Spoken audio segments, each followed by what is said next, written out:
Hi all, welcome to Jim's Orbit. So in this video, we'll be continuing with the chapter that is acid, bases and salts. अपनी previous video में हमने discuss करी थी chemical properties of acids.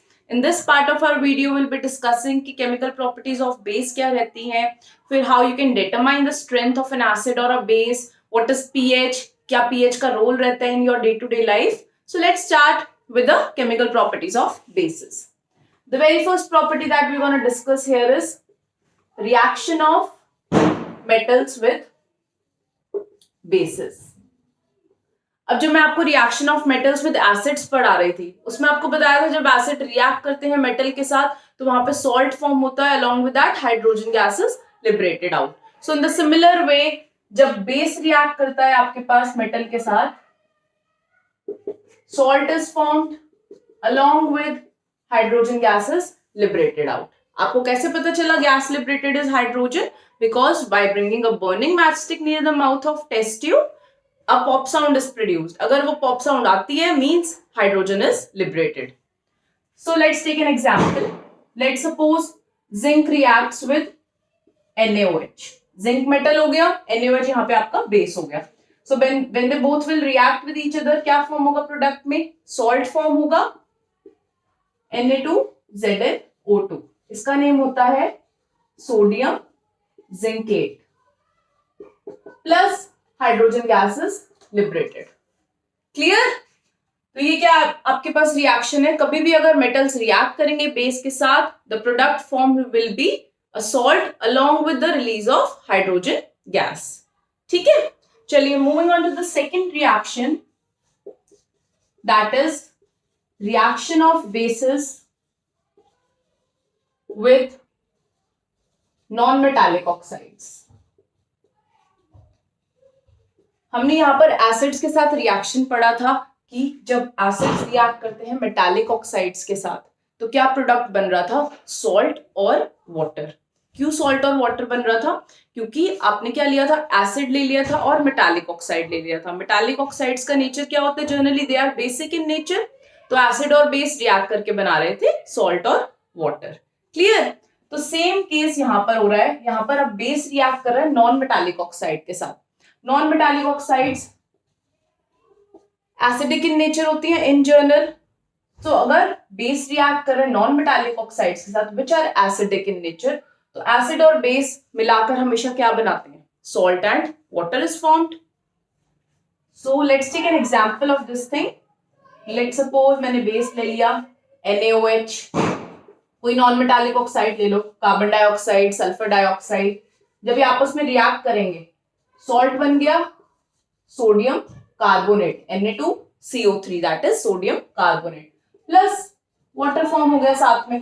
तो जब base react कर रहा है आपके पास नॉन मेटालिक ऑक्साइड के साथ, non metallic oxides are acidic in nature, तो एसिड और बेस का रिएक्शन होकर आपके पास प्रोडक्ट मिल रहा है salt and water.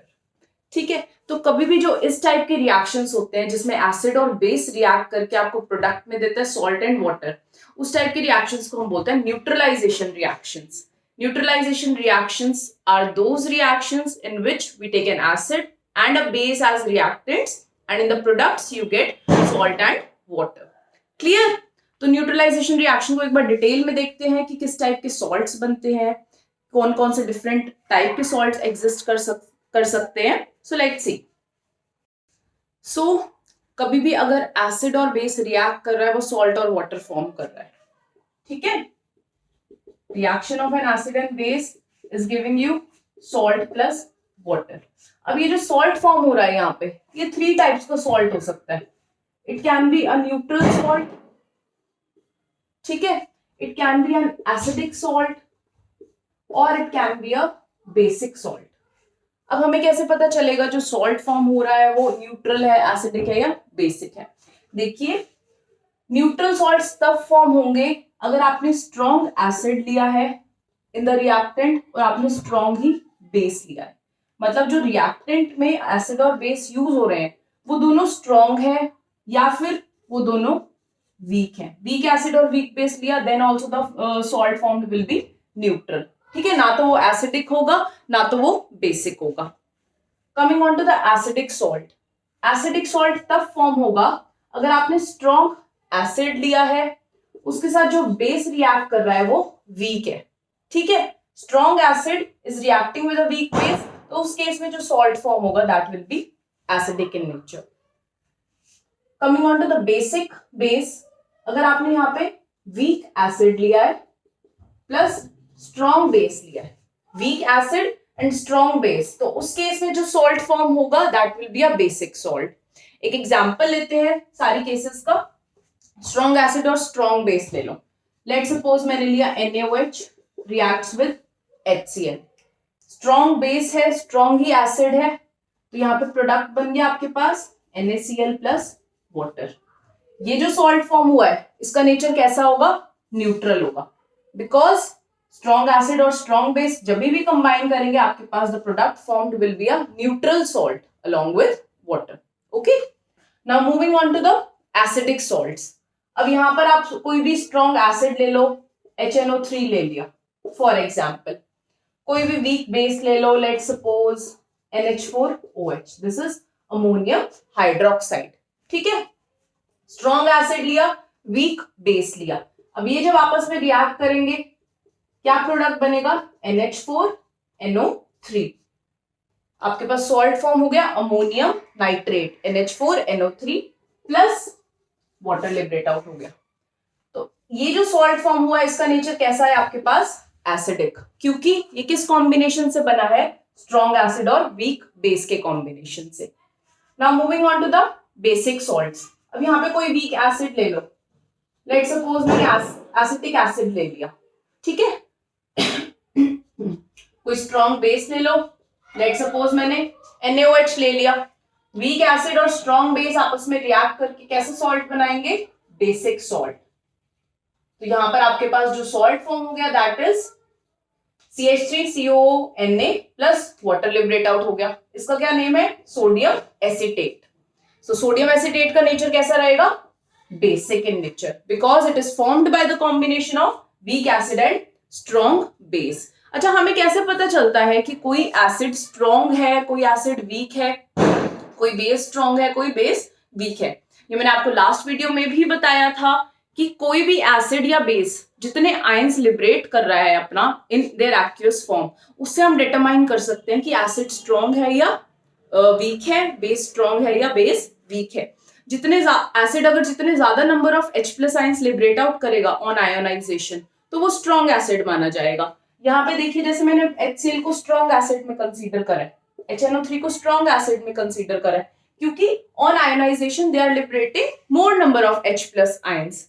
But acetic acid weak acid में क्यों आ रहा है? Because the ions liberated on ionisation by acetic acid are less in number, इसलिए उसको हमने वीक एसिड में कंसीडर करा है। सिमिलरली यहाँ पर NaOH स्ट्रॉन्ग बेस में माना गया है, बट NH4OH वीक बेस में माना गया है। क्यों? क्योंकि NaOH more number of hydroxide ions liberate कर रहा है on ionisation, but ammonium hydroxide less number of hydroxide ions produce कर रहा है on ionisation, so it is coming under a weak base. Clear? Strong base क्या होते हैं और वीक बेस क्या होते हैं, स्ट्रॉन्ग एसिड क्या होते हैं, वीक एसिड क्या होते हैं। Now there is a very important thing which can come from here. यहां से किस टाइप का क्वेश्चन आ सकता है? आपको कोई रैंडमली सॉल्ट दे दिया तो आपसे ये पूछा जाएगा कि आपको ये बताना है कि किस एसिड और बेस के कॉम्बिनेशन से बना है, ठीक है। तो ये बहुत सिंपल तरीका है। सबसे पहले तो ये देखिए, जो एसिड प्लस बेस रिएक्ट करके सॉल्ट और वाटर बनाते हैं, ये reaction it can take place in both sides. मतलब एसिड प्लस बेस रिएक्ट करके सॉल्ट और वाटर बना रहे हैं, ये रिएक्शन बैकवर्ड डायरेक्शन में भी हो सकता है। मतलब कि अगर आप सॉल्ट के अंदर वाटर ऐड करोगे तो it will give you back जिस एसिड और बेस से वो बना था। बहुत सिंपल प्रोसेस है जिससे आप पता लगा सकते हो कि कौन से रिएक्टिंग एसिड और बेस हैं। देखिए, फॉर एग्जाम्पल लेट सपोज मैंने आपको एक सॉल्ट दे दिया CH3COON, सोडियम एसिटेट। अब मैंने आपसे पूछ लिया कि आइडेंटिफाई द एसिड और बेस जिसकी कॉम्बिनेशन से ये सॉल्ट बना है। तो अब आप कैसे पता लगाओगे? जहां पर आयंस सेपरेट आउट होते हैं वहां पे आप एक लाइन मार्क कर लो। अब देखो, जैसे ये आपके पास एनाइनिक पार्ट है, CH3CO ये एनाइन है और Na+ केटाइन है। यहाँ पे एक डॉटेड लाइन शो कर लो, ठीक है। अब आपको पता है सॉल्ट के साथ वाटर ऐड ऑन करना है ना। वाटर क्या होता है, HOH, H positive OH minus negative, ऐसे ही होता है। तो ऑपोजिटली आयंस ले लो और इसमें ऐड ऑन करा दो। जैसे कि जो H प्लस है उसको एनाइन में ऐड कर दो और जो OH माइनस है उसको केटाइनिक पार्ट के साथ ऐड कर दो, ठीक है। जो रिजल्ट मिलेगा that will be your resulting acid and base. जैसे अब CH3COO है, इसमें आपने अपना केटाइनिक पार्ट जैसे मतलब कि H प्लस आयन ऐड कर दिया तो आपको क्या मिल गया, CH3COH मिल गया। ये कौन सा एसिड होता है, एसिटिक एसिड। ऐसे ही Na प्लस लिया, Na प्लस में आपने अपना एनायनिक पार्ट ऐड कर दिया तो आपको कौन सा बेस मिल गया यहां से, NaOH, सोडियम हाइड्रोक्साइड। पता चल गया कि कैसे आपको ये जब आपने सोडियम, आपको कोई भी एक रैंडमली सॉल्ट मिल जाएगा उससे आप कैसे डिटरमाइन कर सकते हो कि एसिड कौन सा है और बेस कौन सा है। Clear. So this is very important from exam point of view. यहां से क्वेश्चन आ सकता है, आपको कोई सॉल्ट गिवन होगा, you have to tell which acid और base are used as reactants for the making of this salt. Clear.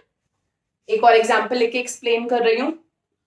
अभी हमने एक सॉल्ट बनाया था NH4NO3। अब मुझे बताना है कि इसके एसिड और बेस कौन से हैं। क्या करना है, ये आपके पास क्या है, NH4 प्लस केटाइनिक पार्ट है और NO3 माइनस एनाइनिक पार्ट है। यहां से ब्रेक कर लो, ठीक है। अब आपने क्या ऐड करना है, वाटर ऐड करना है, H positive hydroxide ion negative. जो H वाला पार्ट है वो आप कहां पे ऐड कर दोगे, पॉजिटिव नेगेटिव में, नेगेटिव पॉजिटिव में, ठीक है। H एनाइन के पास चला जाएगा और OH माइनस केटाइन के पास चला जाएगा, ऐसे ही होगा। तो ये कौन सा आपके पास यहाँ पे कौन सा प्रोडक्ट बन जाएगा, NH4 plus OH minus. So the base formed is ammonium hydroxide, ठीक है। ऐसे ही H अब यहां पर आप ऐड कर रहे हो तो H और NO3 कंबाइन होने से कौन सा एसिड फॉर्म होता है, the acid form by the combination is HNO3, that is nitric acid. तो पता चल गया कैसे आइडेंटिफाई करोगे कि कौन सा एसिड और बेस यूज हो रहा है इन द सॉल्ट फॉर्मेशन। चलिए, तो moving on to the next topic. अब नेक्स्ट टॉपिक ये है कि लेट सपोज मैंने आपको कोई एसिड दे दिया जो कि कॉन्सेंट्रेटेड फॉर्म में है और मैंने आपको बोला कि अब आपको इसको डाइल्यूट करना है। तो डाइल्यूट आप कैसे करोगे, दो तरीके हो सकते हैं। या तो आप एसिड के अंदर वाटर डाल दो, ठीक है, तो कॉन्सेंट्रेटेड वाला एसिड डाइल्यूट हो जाएगा, या वाटर के अंदर एसिड डाल दो। लेकिन दोनों में से सिर्फ एक मेथड करेक्ट है, तो आप कौन सा मेथड यूज करोगे, एसिड को वाटर में डालोगे या वाटर को एसिड में डालोगे। लेट्स सी है। अब डाइल्यूशन करना है आपको, दो बीकर्स ले लिए, एक के अंदर एसिड है, दूसरा बीकर ले लिया उसके अंदर वाटर है। अब आपको क्या करना है, डाइल्यूट करना है अपने एसिड को। तो आप वाटर ऐड करोगे अपने एसिड में, या फिर वाटर आपने ऑलरेडी लिया है इसके अंदर एसिड ऐड करोगे, या फिर बेस साइमल्टेनियसली आप कंसीडर कर सकते हो एसिड ना लेके। तो अब देखिए, ये जो प्रोसेस होता है डाइल्यूशन ऑफ एन एसिड और a base, this is an highly exothermic process. Exothermic process क्यों होता है, क्योंकि जब आप डाइल्यूट करते हो कॉन्सेंट्रेटेड एसिड को तो a large amount of heat is liberated, और इस केस में जो हीट लिबरेटेड होती है वो इतनी लार्ज अमाउंट में होती है that the beaker can even splash out. So क्या करना होगा, अगर आप वाटर को एसिड में डालोगे तो यहाँ पर large amount of heat produce होगी, जिसकी वजह से ये बीकर बर्स्ट आउट भी कर सकता है। सो this is not the correct method for dilution of an acid. Correct method क्या होगा, आपने वाटर ले लिया बीकर में and you will drop by drop add acid into the water with continuous stirring. साथ में आपको एक स्टिरर रखना है और आप उसको कॉन्टिन्यूअसली स्टिर करते रहोगे, बिकॉज यहाँ पे लार्ज अमाउंट जो हीट प्रोड्यूस होगी that will B neutralised by the water, ठीक है। वाटर उस हीट को अपने अंदर एब्सॉर्ब करता रहेगा। तो you have to add acid drop by drop very carefully into the beaker that contains acid with continuous stirring, ताकि जितनी भी हीट लिबरेट आउट हो रही है उसको एक टाइम मिल जाए वाटर के साथ एब्सॉर्ब होने में, वाटर उसको एब्सॉर्ब कर ले। So always if you are diluting an acid or a base, the correct method is this. Water beaker में लोगे, जो भी आपने अपना कॉनिकल फ्लास्क लिया वाटर उसमें लोगे, and you will add acid from another beaker into it. Clear? So this is the process of dilution. यहाँ से भी question आता है that I have given you a concentrated acid, how you will dilute it, adding water to acid or acid to water, and why. So clear हो गया सबको कि क्या reason है क्यों हमें acid को water में डालना चाहिए. So this is the reason. ठीक है, चलिए. Now moving on to the next topic, that is also a very important topic, जो कि है pH. ठीक है, pH क्या होता है? Now what is pH? pH होता है the ability or the tendency to determine the strength of an acid or base or to determine the concentration of H plus ions. मतलब आपको मैंने कोई सॉल्यूशन दे दिया, pH की हेल्प से आप बता सकते हो कि उसकी क्या स्ट्रेंथ रहेगी, मतलब वो कितना स्ट्रॉन्ग एसिड है या वो कितना स्ट्रॉन्ग बेस है. With the help of pH आप ये डिटरमाइन कर सकते हो. और you can also say that कि आपको ये पता चल जाएगा कि उसके अंदर कितने हाइड्रोजन आयंस प्रेजेंट है. कैसे पता चलेगा? pH का एक बहुत सिंपल सा फॉर्मूला होता है. pH is negative algorithm of hydrogen ion concentration, यानी कि minus log of H plus ion concentration. अब अगर सपोज मैंने आपको दे दिया कि H प्लस आयंस हैं 10 टू द पावर -2. ठीक है, H प्लस आयंस इतने मैंने आपको दे दिए. मैंने आपको बोला इस पर्टिकुलर सॉल्यूशन का pH फाइंड आउट करो. आपको पता है ये फॉर्मूला है pH निकालने का, तो क्या करोगे? कुछ नहीं करना. pH is minus log of 10 to the power -2 है ना. अब एक लॉग की प्रॉपर्टी होती है log a to the power b.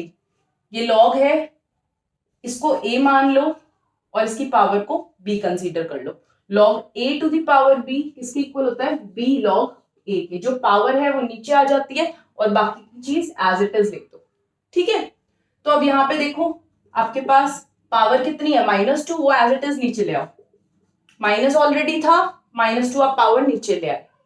Log 10 यही हो गया.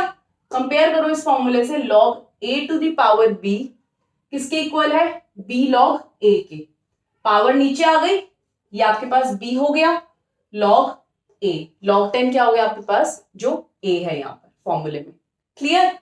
अब देखिए माइनस से माइनस कैंसिल आउट हो गया. क्या आ गया? 2 लॉग 10. एक चीज याद रखना, लॉग 10 की वैल्यू होती है हमेशा 1. तो यहाँ पर आपके पास आंसर क्या हो गया? 2 into 1 2. ठीक है, पता चल गया कि कैसे pH डिटरमाइन करोगे. pH is negative algorithm of H plus ion concentration. अब हमारे पास एक pH स्केल होता है. मुझे कैसे पता चलेगा कि ये 2 वैल्यू जो आई है ये एसिडिक है, सॉल्यूशन बेसिक है, क्या है? तो एक pH स्केल डिटरमाइन हुआ, that was invented by Sorensen. उस pH स्केल में क्या होता है? नंबर्स होते हैं स्केल में फ्रॉम 0 to 14, फ्रॉम 1 to 14. तो अब क्या होता है? अगर जितना pH कम होता है वो सॉल्यूशन उतना ही एसिडिक माना जाता है. जितना कम होगा pH उस सॉल्यूशन का, सॉल्यूशन विल बी एसिडिक. और जितना हाई होगा pH उस सॉल्यूशन का, solution will be basic. Centre में हमारे पास आता है न्यूट्रल, मतलब the solution is neutral when the pH is 7. अगर pH लेस देन 7 है तो सॉल्यूशन इज एसिडिक. अगर pH ग्रेटर देन 7 है तो सॉल्यूशन इज बेसिक. समझ में आया? स्केल पे आपके पास नंबरिंग होती है from 1 to 14. If the pH lies in the range from 1 to 6 मतलब सॉल्यूशन आपके पास एसिडिक है. और जितना कम pH होगा उतना ही वो ज्यादा स्ट्रॉन्ग एसिड माना जाता है.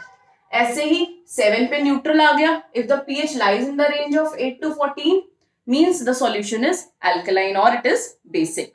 जितना ज्यादा pH होगा means the solution is highly basic और highly alkaline. उतना ही strong acid या उतना ही strong आपके पास वो base होगा. क्लियर? pH स्केल से आपको कैसे पता चलेगा? अब यहाँ पर मेरे पास pH आया था 2. pH 2 आया था मतलब pH is less than 7 तो ये एसिडिक है. और जितना ही कम pH होगा उतना ही स्ट्रॉन्ग एसिड होगा. तो means this is a very strong acid. Clear? pH कैसे निकाल सकते हैं हम, और pH स्केल से हमें कैसे पता चलता है कि कोई भी जो आपको गिवन सब्सटेंस है वो एसिडिक है, बेसिक है, कितना स्ट्रॉन्ग एसिड है या कितना वीक एसिड है. हो गया क्लियर? अब देखिए हमारे पास एक और चीज होती है यूनिवर्सल इंडिकेटर. यूनिवर्सल इंडिकेटर कुछ नहीं है, एक आपके पास स्ट्रिप होती है, that is basically also that also gives you an idea to determine the strength of an acid और अ बेस। कैसा होता है उस पे? यूनिवर्सल इंडिकेटर में क्या होता है, हमारे पास यूनिवर्सल इंडिकेटर सॉल्यूशन फॉर्म में भी आता है या फिर एक पेपर स्ट्रिप की फॉर्म में भी आता है, that is basically impregnated with the solution. तो यूनिवर्सल इंडिकेटर में डिफरेंट कंपाउंड्स उसके ऊपर इम्प्रेग्नेटेड होते हैं जो डिफरेंट कलर चेंज शो करते हैं इन एसिड और बेसिक सॉल्यूशन।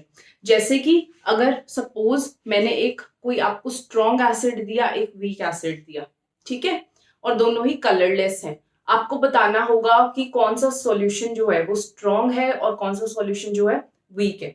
मैंने क्या किया, मैंने यूनिवर्सल इंडिकेटर की एक स्ट्रिप ली और यूनिवर्सल इंडिकेटर को उन दोनों पर्टिकुलर सॉल्यूशंस में डिप कर दिया। अगर जो मेरे पास यूनिवर्सल इंडिकेटर पे कलर चेंज आ गया red, means red indicates that it is a strong acid. ठीक है, अगर कलर चेंज रेडिश टोन में आए मींस वो स्ट्रॉन्ग एसिड को डिपिक्ट कर रहा है। फिर जैसे जैसे रेड से कलर लाइट होता जाएगा towards orange then towards yellow, means वो वीक एसिड में आता जाएगा। फिर दूसरा जो एसिड दिया, अगर वो वीक एसिड होगा या तो उसका कलर चेंज ऑरेंज आएगा या उसका येलोइश टोन में आएगा, indicating that it is a weak acid. Clear? ऐसे ही अगर कोई न्यूट्रल सॉल्यूशन दे दिया मैंने आपको, उस केस में जब आप यूनिवर्सल इंडिकेटर के साथ उसको चेक करोगे, the colour change of the universal indicator will be green. अगर कलर चेंज ग्रीन आता है means the solution given to you is neutral. Clear? तो अब जैसे जैसे हम टुवर्ड्स बेसिक पीएच की तरफ मूव करते जाएंगे, अगर कलर चेंज आपके पास आता है वॉयलेट या फिर पर्पल, इस कलर का आपके पास चेंज आता है, ये कलर आपको शो होता है यूनिवर्सल इंडिकेटर की हेल्प से, means the solution given to you is a strong base.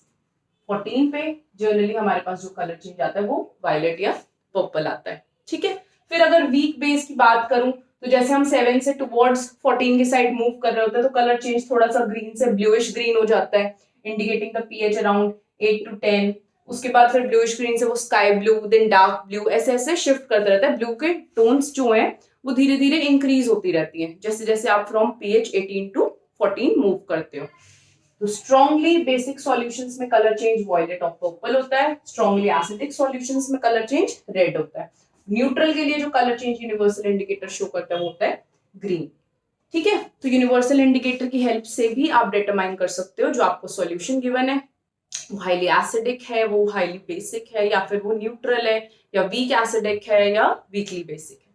Clear हो गया कैसे यूनिवर्सल इंडिकेटर हेल्प करता है आपको? Now coming on to the role of pH.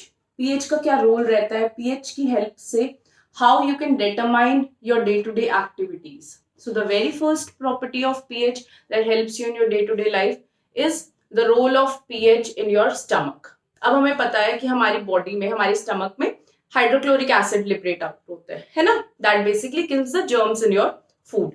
तो अब हाइड्रोक्लोरिक एसिड कई बार अगर लार्ज अमाउंट में रिलीज हो जाए, कभी आपने देखा होगा कि अगर हम स्पाइसी फूड खा लेते हैं या ज्यादा ऑयली फूड खा लेते हैं या कई बार ओवर ईटिंग हो जाती है तो that causes a pain in our stomach. तो वो क्यों होता है? उस केस में हमारे पास जो हाइड्रोक्लोरिक एसिड है उसका अमाउंट ज्यादा हो जाता है। हाइड्रोक्लोरिक एसिड ज्यादा लिबरेट आउट होने की वजह से हमारी स्टमक का जो पीएच है वो डिस्टर्ब हो जाता है, वो एसिडिक हो जाता है। ठीक है, जिस वजह से हमारी स्टमक में एसिडिटी हो जाती है। तो उसको क्योर करने के लिए फिर आप क्या करते हो? To cure that you take antacid tablets. Antacid tablets are nothing but they are basic in nature, alkaline in nature होता है। एंटासिड टैबलेट्स में एक बेस यूज होता है जो कि होता है मैग्नीशियम हाइड्रोक्साइड, जिसका मैंने आपको कॉमन नेम भी बताया था, that is milk of magnesia. तो क्या होता है एंटासिड टैबलेट से? जब आपने एंटासिड टैबलेट्स ली, एसिड आपकी बॉडी में ऑलरेडी है, तो एसिड और बेस आपस में रिएक्ट करके सॉल्ट और वाटर फॉर्म कर लेंगे, मतलब न्यूट्रलाइजेशन रिएक्शन हो गया। न्यूट्रलाइजेशन रिएक्शन होने की वजह से आपके स्टमक का पीएच फिर से बैलेंस आउट हो जाएगा। क्लियर?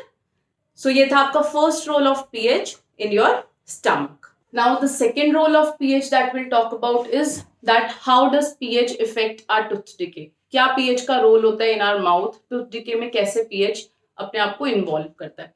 तो देखिए when you eat too much sugary stuff जैसे कि चॉकलेट्स, टॉफीज, या फिर if you do not rinse your mouth after eating food, तो क्या होगा उससे जो भी लेफ्ट ओवर फूड होता है या भी जो शुगरी सब्सटेंस आपके टीथ में स्टक हो जाते हैं, तो जो बैक्टीरिया प्रेजेंट होता है माउथ में वो उस शुगरी सब्सटेंस को या लेफ्ट ओवर फूड को फर्दर डिग्रेड करने लग जाता है। जब वो उसको डिग्रेड करता है मतलब उसको स्मॉलर पीसेस में ब्रेक डाउन करता है, तो वहां से एसिड्स लिबरेट होते हैं। अब एसिड क्या करता है, जो टूथ इनेमल होता है that is the hardest part of your body, है ना। तो टूथ इनेमल किसका बना होता है, कैल्शियम फॉस्फेट का। तो जहां जो एसिड्स लिबरेट आउट हो रहे हैं वो एसिड्स आपके कैल्शियम फॉस्फेट को यानी कि टूथ इनेमल को क्रोड करने लग जाते हैं, जिसकी वजह से आपकी जो टूथ में है वो पेन स्टार्ट हो जाता है। वो क्यों हो रहा है, क्योंकि एसिड लिबरेट आउट हो रहे हैं और आपके माउथ का पीएच जो है वो इम्बैलेंस हो गए। तो उसके लिए आप क्या कर सकते हो, you should regularly brush your teeth और you should properly rinse your mouth, क्योंकि जो टूथपेस्ट होते हैं they are slightly basic in nature. Basic in nature होने की वजह से क्या होगा, जो आपके पास एसिड्स लिबरेट हुए हैं उस बेस के साथ रिएक्ट करेंगे टूथपेस्ट के, and again it will neutralize the pH, because आपके पास एसिड और बेस रिएक्ट करके सॉल्ट और वाटर बनाते हैं, that is a neutralization reaction. तो वहां पे आपके पास न्यूट्रलाइजेशन हो जाएगा। Clear? Now the third role of pH in your day-to-day life is in the growing of crops. अब जो crop production होता है that also takes place at an optimum pH. ना तो soil ज्यादा alkaline होनी चाहिए, ना ही soil ज्यादा acidic होनी चाहिए। अगर soil ज्यादा acidic होगी then also the crops won't be able to grow, या फिर अगर soil ज्यादा alkaline होगी then also crops won't be able to grow. तो अगर कहीं बार acidic हो जाती है ज्यादा soil तो हम उसके अंदर अल्कलाइन सब्सटेंसेस ऐड करते हैं, जैसे कि लाइम और स्लेक्ट लाइम ऐड करते हैं, ताकि वापस से सॉइल का जो पीएच है वो न्यूट्रल हो जाए and crops can easily grow in it. ऐसे ही अगर जनरली आपके पास जो सॉइल है वो अल्कलाइन इन नेचर होती है तो उसके अंदर हम एसिडिक सब्सटेंसेस ऐड करते हैं again to neutralize the soil, जैसे कि you can add gypsum in that case. Gypsum क्या होता है, I'll tell you in the later part of this chapter.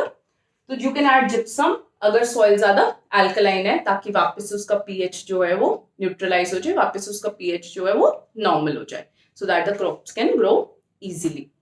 Now coming on to the fourth role of pH, that is अगर आपने देखा होगा कि जो आपकी बॉडी है कई बार when you tend to fall sick, when you tend to fall ill, वो क्यों होता है। एक केस ये हो सकता है कि आपकी बॉडी का pH जो है वो डिस्टर्ब हो चुका हो, तो वो जो आपकी बॉडी है that generally works in the pH range of 7 to 7.8। Due to any condition अगर आपकी बॉडी का पीएच डिस्टर्ब हो गया then you will fall ill, जिस वजह से आपकी बॉडी के अंदर ऐसे सब्सटेंसेस फिर आपको कंज्यूम करने पड़ेंगे that generally contains a base, ताकि वापस से आपकी बॉडी का पीएच नॉर्मल हो जाए। क्लियर? सो और दूसरी चीज ये हो सकती है कि when acid rain occurs, acid rain होने की वजह से जो मेरीन लाइफ है वो पूरी डिस्टर्ब हो जाएगी। कैसे डिस्टर्ब हो जाएगी, अब एसिड रेन हुई तो जो आपके पास सीज, ओशंस, रिवर का जो पीएच है that will become less, acidic substances release होने की वजह से, तो उसका पीएच कम हो जाएगा due to the release of acid, जिसकी वजह से जो एनिमल्स और प्लांट्स वाटर के अंदर रहते हैं तो उनके जो normal day to day activities हैं वो डिस्टर्ब हो जाएंगी। तो उसके लिए आप क्या करोगे, उसके लिए generally add some basic substances after the acid rain, जैसे कि कैल्शियम कार्बोनेट हमने ऐड कर दिया into the marine ecosystems, so that the pH is again restored back and their functioning is again restored back to normal. Clear? एक बहुत important role है pH का, that is the fifth role. वो की है जैसे कि if you ever get stung by an honey bee और एन आंट, तो जिस पर्टिकुलर एरिया पे वो होता है वहां पर आपको वहां पे इट को क्रिएट्स अ पेन, है ना। तो वो हमारे पास क्यों होता है, वो इसलिए होता है जो भी हनी बी या एंट होती है दैट रिलीजेस और that injects formic acid into your body. ठीक है, वो फॉर्मिक एसिड रिलीज करेगी आपकी बॉडी में, जिसकी वजह से आपकी बॉडी का पीएच जो है दैट इज जनरली 7 to 7.8 वो उससे डिस्टर्ब हो जाएगा, पीएच कम हो जाएगा क्योंकि आपकी बॉडी में फॉर्मिक एसिड इंजेक्ट कर दिया, जिसकी वजह से पेन स्टार्ट हो जाएगी। तो उसके लिए क्या होता है, if you will rub that particular area with a base, जैसे बेकिंग पाउडर ले लिया, बेकिंग सोडा ले लिया, और by taking some antacid tablets, तो वो पेन क्योर हो जाएगा, बिकॉज एसिड इंजेक्ट हुआ, आपने बेस कंज्यूम कर लिया या बेस रब कर लिया, तो वहां पे जो है न्यूट्रलाइजेशन रिएक्शन हो जाएगा सॉरी, वहां पे न्यूट्रलाइजेशन रिएक्शन हो जाएगा। न्यूट्रलाइजेशन रिएक्शन होने की वजह से आपकी बॉडी का पीएच जो है वापस से restore back to 7 to 7.8। Clear? So this was about the role of pH. एक और चीज, जैसे हनी बी का जो स्टंग होता है दैट इज जनरली एसिडिक। एक और होता है वैस्प स्टिंग्स जो होते हैं दैट आर जनरली एल्केलाइन। ठीक है, wasp stings are not acidic, wasp stings जो होते हैं वो एल्कलाइन इन नेचर होते हैं। तो उस केस में आपको क्या करना होगा, उस केस में you have to apply some acid over your body, जैसे कि एसिडिक एसिड रब कर लिया, then only that pain will go off. Clear? So that was about the role of pH in your day-to-day life. I hope you have enjoyed today's class. Thank you for watching.